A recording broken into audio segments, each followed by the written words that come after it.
Jadi bagaimana sih OSI model itu? Kita simak lebih lanjut.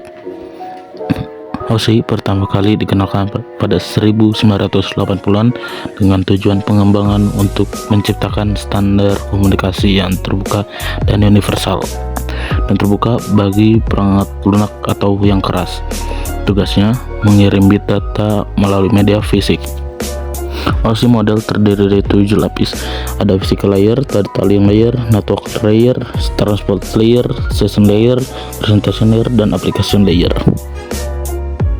Berikut beberapa model OSI. Yang pertama, application. Application memproses data dengan header berdasarkan protokolnya. Contohnya HTTPS, DNS, dan SMTP. Kedua, presentation. Mengekskripsi dan deskripsi serta enkapsulasi dan dekapsulasi data. Contohnya SSL.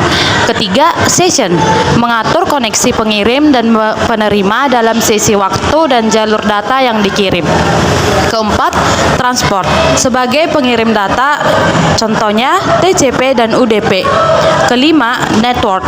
Network memberikan IP address, sumber dan tujuan serta menentukan rute terbaik. Contohnya router. 6, data link memberikan MAC, address sumber dan tujuan, error control, flow control dan lain-lain. Contohnya switch. 7, physical sebagai media dalam pengirim data, contohnya kabel dan WiFi. Pada dasarnya, internet bukan hanya bergantung pada model OSI, tetapi pada model TCP/IP yang lebih sederhana. Namun, model OSI masih sering digunakan karena dapat membantu mengkomunikasikan bagaimana jaringan dapat beroperasi dan membantu troubleshooting dalam jaringan. Sekian, terima kasih.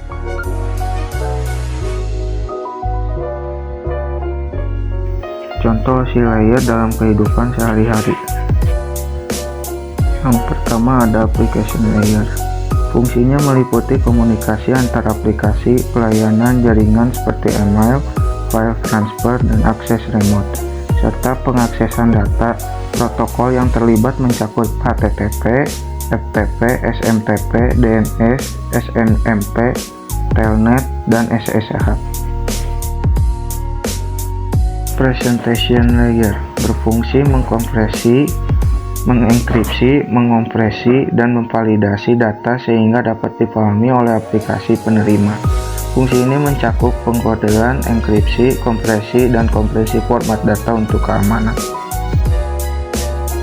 Setelah pesan-pesan tadi dienkripsi, lalu dibentuk menjadi sebuah data. Session layer bertanggung jawab atas mengelola sesi komunikasi antar arah aplikasi, mengatur pembukaan, pemeliharaan, dan penutupan sesi komunikasi. Transport layer. Di transport layer diubah menjadi beberapa segmen, disertai juga dengan source port, sequence port, destination port.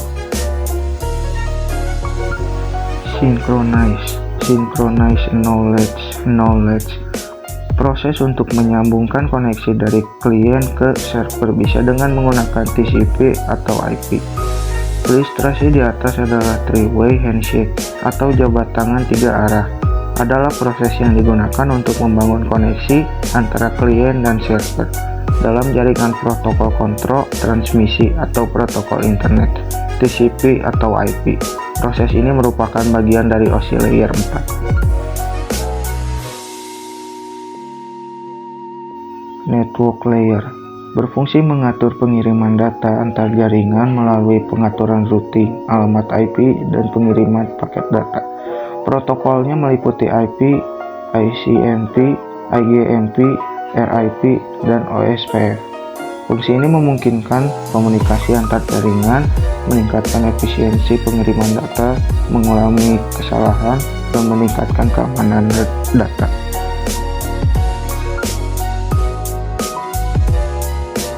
Data link layer.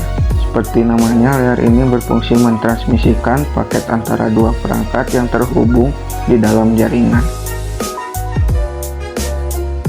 Di data link layer, paket dari lapisan jaringan diubah menjadi frame. Frame biasa terisi MAC, Media Access Control. MAC, Media Access Control, terdiri atas 2 jenis, yaitu MAC pengirim, dan MAC penerima. Dan yang terakhir, physical layer, berfungsi mengatur komunikasi data melalui perangkat keras dan media fisik seperti kabel, Wi-Fi, dan fiber optik. Lapisan ini mengatur pengiriman dan penerimaan sinyal, jenis koneksi, kecepatan transmisi, dan kode sinyal.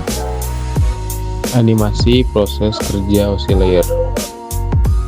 Bagian ketujuh yaitu application layer yang merupakan penghubung antara perangkat dan sistem komunikasi, mengatur bagaimana aplikasi dapat mengakses jaringan.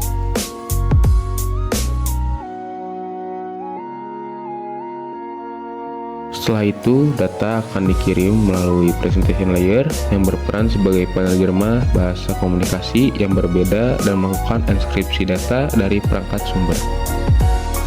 Setelah itu, data diseleksi bisa dilanjut atau tidak, dan ini merupakan tugas dari session layer yang bertugas mengecek dan menyeleksi data yang akan dikirimkan, apakah data itu akan dilanjut dikirimkan atau dihancurkan.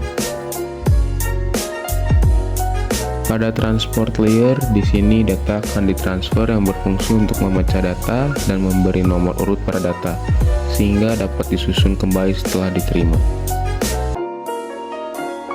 Setelah itu, masuk ke network layer yang berfungsi untuk mendefinisikan alamat IP, membuat header untuk data, dan melakukan routing melalui router.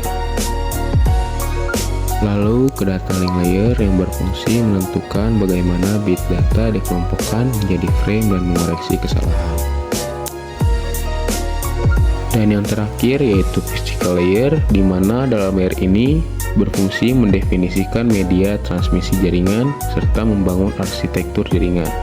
Layer ini juga mendefinisikan bagaimana NIC dapat berinteraksi dengan media kabel. Sekian penjelasan OSI layer yang dapat kami sampaikan, semoga bermanfaat bagi kalian semua. Terima kasih.